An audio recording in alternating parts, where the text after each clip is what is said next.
અંકલેશ્વર નગરપાલિકાની તારીખ 17મી જુલાઈના રોજ મળેલી સામાન્ય સભામાં એજન્ડા ક્રમાંક 3 હેઠળ રચાયેલી વાહન વ્યવહાર, સેનિટેશન અને ડ્રેનેજ કમિટીની રચના સામે કોંગ્રેસના નગરસેવકોએ મુખ્ય અધિકારીને લેખિત રજૂઆત કરી છે.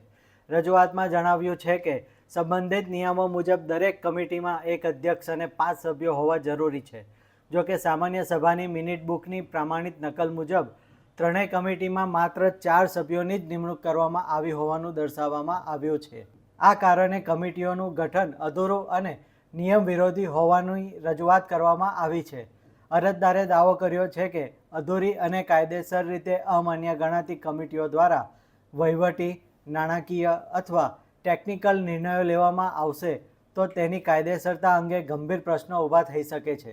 તેથી તપાસ પૂર્ણ ન થાય ત્યાં સુધી ત્રણેય કમિટીની તમામ પ્રકારની સત્તાકીય કામગીરી પર તાત્કાલિક રોક મૂકવાની માંગ કરવામાં આવી છે.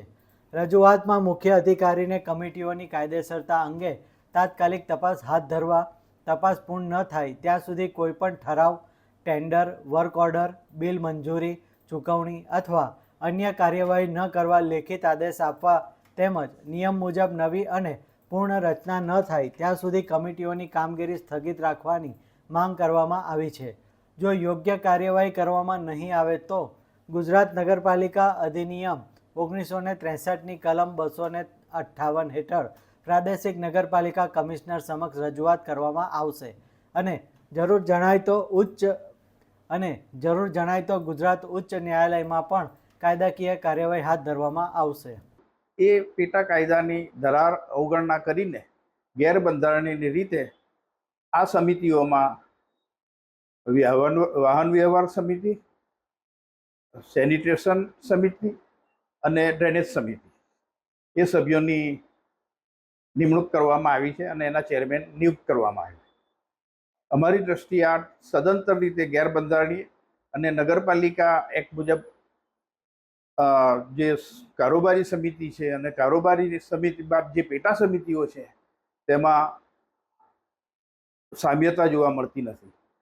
એટલે અમારી આ શાસકોને એક ચેતવણી એ પણ છે કે જ્યાં સુધી આગામી સભામાં આ સુધારો ન થાય ત્યાં સુધી આ ત્રણેય કમિટીને સ્થગિત કરવી અને તેઓ દ્વારા જો કોઈ કાર્યવાહી કરવા આવશે કે નગરપાલિકાને સંબંધિતના કોઈ પણ પેમેન્ટ કે કરવામાં આવશે તો એ સમિતિઓ સામે અમારે 70 મુજબ કાર્યવાહી કરવાની રહેશે. આ હું અમારા તમામ 11 સભ્યોની એક સંયુક્ત ચર્ચા બાદ અમે આ નિર્ણય પર આવ્યા છે કે આની સામે અમારે યોગ્ય કાયદાકીય કાર્યવાહી કરવા માટે અમે અમારા સભ્ય જહાંગીરભાઈ છે, રફીકભાઈ છે, જે સિનિયર સભ્યો છે એને અનુરોધ કરીએ છીએ કે અહીંયા બધા બહુ ચાણક્ય નવા ચૂંટાઈને આવ્યા છે અને એ ચાણક્યો પોતાની જાતને બહુ મહાન સમજે છે. અમને ખબર છે કે સાંધાની સૂઝ નથી અને કેબિનમેનની એમને નોકરી મળી છે. વિકાસની ગાડી કઈ દિશામાં લઈને જશે એ તો અમને ખબર નથી, પણ આમનો જે ટોન છે એ ટોન ગેરવ્યાજબી, ગેરબંધારણીય અને પોતાની જાતને અહંકાર તરીકે સમજવું. અરે આટલી મોટી બધી સમસ્યાઓ, આટલી બધી કમિટીઓની રચના થઈ કે SC/ST એક વ્યક્તિને પણ મૂકવામાં આવ્યો નથી સભ્ય તરીકે.